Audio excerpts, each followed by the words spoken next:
今回はオーストラリア出身でニック・ケイブが在籍していたことで知られるポストパンクバンドザ・バースデーパーティーの動画です。ちょうどつい最近2025年の4月くらいからドキュメンタリー映画が劇場公開されているのですが、自分の住んでいる地域ではやってなくて見れていません。正直映画を見られる環境にある方は今すぐそちらを見に行った方がいいと思います。自分はというと実はザ・バースデーパーティーをあまり深く掘れてないんですよね。なので動画を作るかちょっと迷ったんですけど、しかしポストパンクというジャンルを掘っていけばいくほど彼らが非常に重要なバンドだという認識になってきて、映画も公開されてるし、ここは一発自分も便乗してこれを機に彼らの音楽とがっつり向き合ういい機会になるし、動画を作ってみることにしました。ちょっと勉強不足な面もあるので間違いとかあったらごめんなさい。1970年代半ば、オーストラリア・メルボルンの学生だったニック・ケイブはバンドを結成し、デビッド・ボーイ、ルー・リード、ロキシー・ミュージック、アリス・クーパーといったアーティストのカバーを演奏していましたが、1976年パンクロックの洗礼を受け音楽性を変化させ、バンド名をボーイズ・ネクスト・ドアとします。メンバーはニック・ケイブボーカル、ミック・ハーベイギター、フィル・カルバートドラムス、トレイシー・ピューベース。1978年にはギターのローランド S ハワードが加入し5人組になり、それをきっかけにポストパンクへと音楽性を変化していきました。彼らはボーイズ・ネクスト・ドア名義でアルバムドア・ドアを1979年にリリース。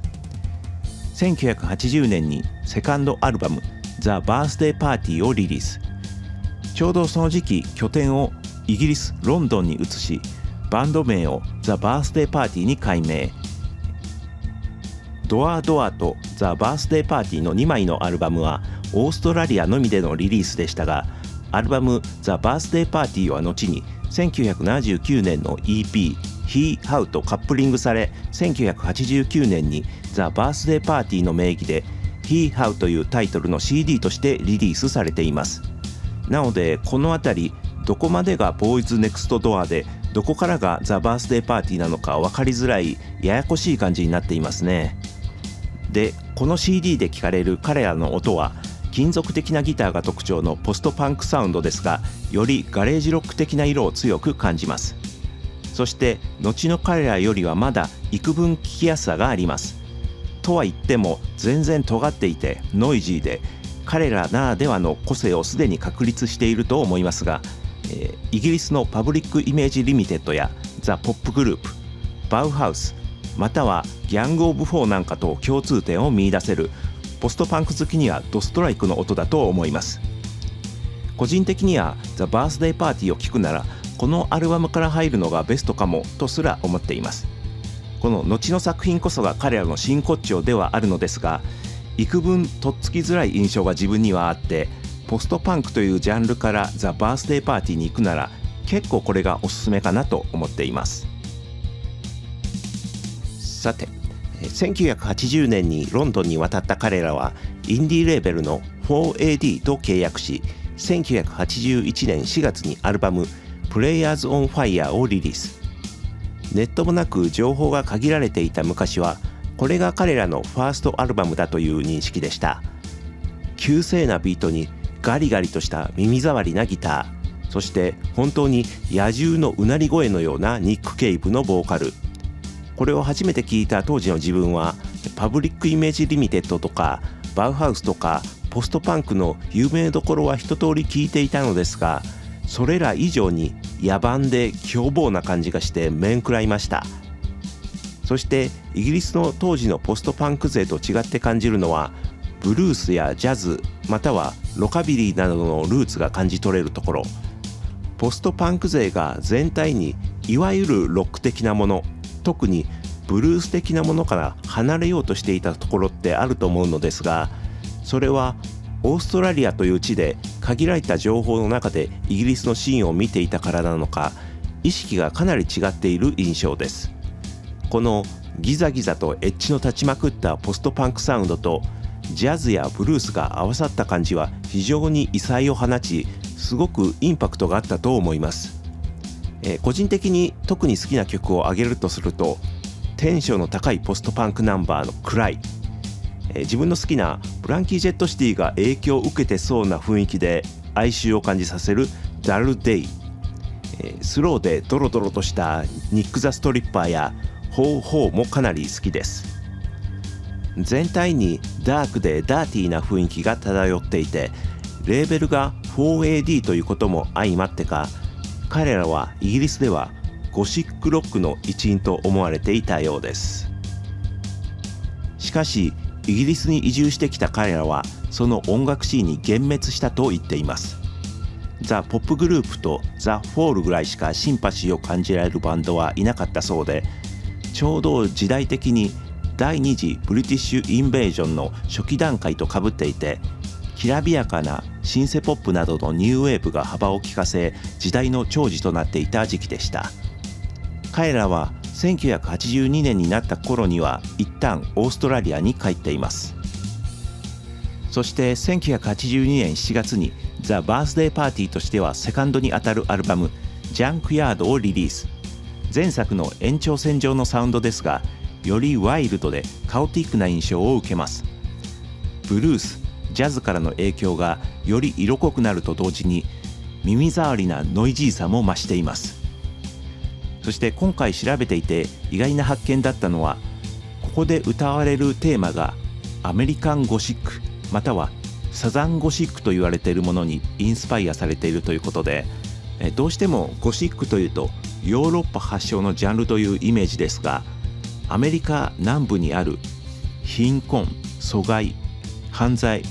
暴力などの暗いテーマをゴシックと結びつけた文学作品などが19世紀からあったそうで、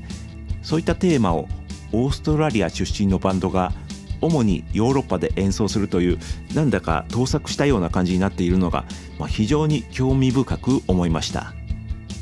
また彼らは前作を洗練された心地よい音だと言って、今作はゴミみたいな音にしたいと言ったそうで、頭で考えて整えられたような音、または耳障りの良い商業主義的な音をひどく嫌ったようです。本能にのみ訴えかけるような、ある意味反知性的なものを目指したとも言え、そして実際に出来上がった音は前作以上に野生的で耳障りで混沌としたものになっていると思います。しかしこのアルバムの制作時、バンドの状態は不安定だったようで、ベースのトレイシー・ビューが飲酒運転で逮捕され数曲で参加できなかったり、途中でドラムのフィル・カルバートが脱退し、ギターのミック・ハーベイがドラムを叩いたりしています。ジャンクヤードは1981年から82年にかけてオーストラリア・メルボルンとイギリス・ロンドンで録音されましたが、リリースされる1982年7月までに彼らは活動拠点を、当時の西ドイツ、西ベルリンに移しています。1983年3月に EP The Bad Seed、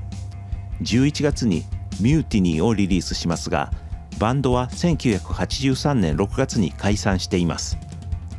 EP Mutiny のレコーディング中にニック・ケイブとローランド S ハワードの関係はかなり悪化したようで、Mutiny in Heaven という曲ではローランド S ハワードに内緒でアインシュルツェンデ・ノイバウテンのブリクサ・バーゲルトがギターをダビングして完成させたということで、その冷え切った間柄というものがわかります。そうしたバンド内の人間関係がこじれた中で作られたにもかかわらず、作品の内容としては評価が高いようで、この2枚の EP、自分はどうしてもアルバム中心で聴いているので見逃していましたが、どうやらマストアイテムのような気がしてきて、できたら今後アナログ、CD どちらでもいいので入手したいなと思っています。ザ・バースデーパーティー解散後、ニック・ケイブはミック・ハーベイ、ブリクサ・バーゲルトらとニック・ケイブ&ザ・バッド・シーズを結成。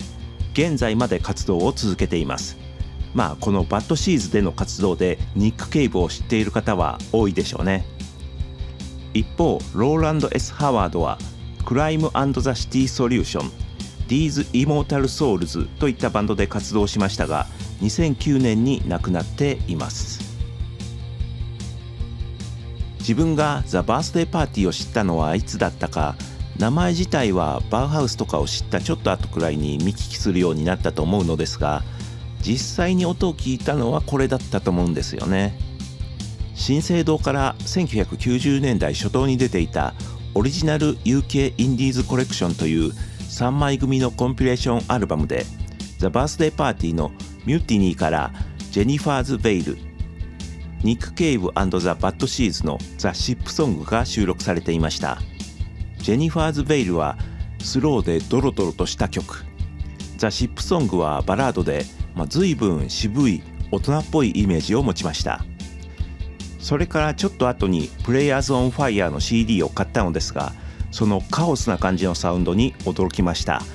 イギリスのポストパンクがある種のクールさとか批評性、アート性のようなものを持っていたのに対し、そんなことは一切関係ない野生的すぎる音に最初は戸惑いました。しかし後発への影響は絶大なものがあったようで、いわゆるポジティブパンクと呼ばれたセックス・ギャング・チルドレンなどのゴシックロックへの影響は非常に強かったと言われています。あと確かダイナソージュニアの J・マスシスがおそらく1980年代初期から中期頃のアメリカのハードコアオルタナのシーンを振り返り、ザ・バースデーパーティーは彼らの間で絶大な人気があったと語っていたのを覚えています。アメリカのオルタナ系で当時ジャンクと呼ばれたバンドは、バースデーパーティーとの共通点を感じますよね。あとごく初期のマイ・ブラッディ・バレンタイン、デイブ・コンウェイというボーカリストがいた頃ですね。これは明らかにザ・バースデーパーティーのフォロワーって感じがします。あと日本のトランスレコード系のソドムなんかはかなり強く影響を受けていたようです。他にもいっぱい例を挙げることできると思うんですけど、ポストパンクの影響下にありつつ、よりワイルドで破壊的なロックを目指した後続のバンドの多くがザ・バースデーパーティーの影響下にあったのではないかと感じています。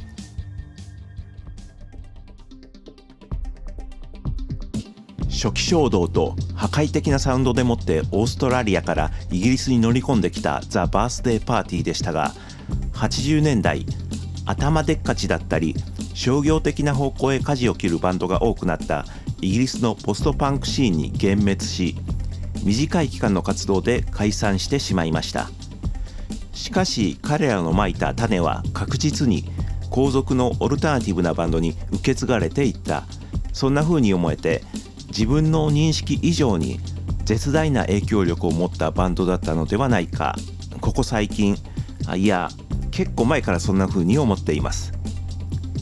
はい、今回はザ・バースデーパーティーを紹介しました。ご視聴ありがとうございました。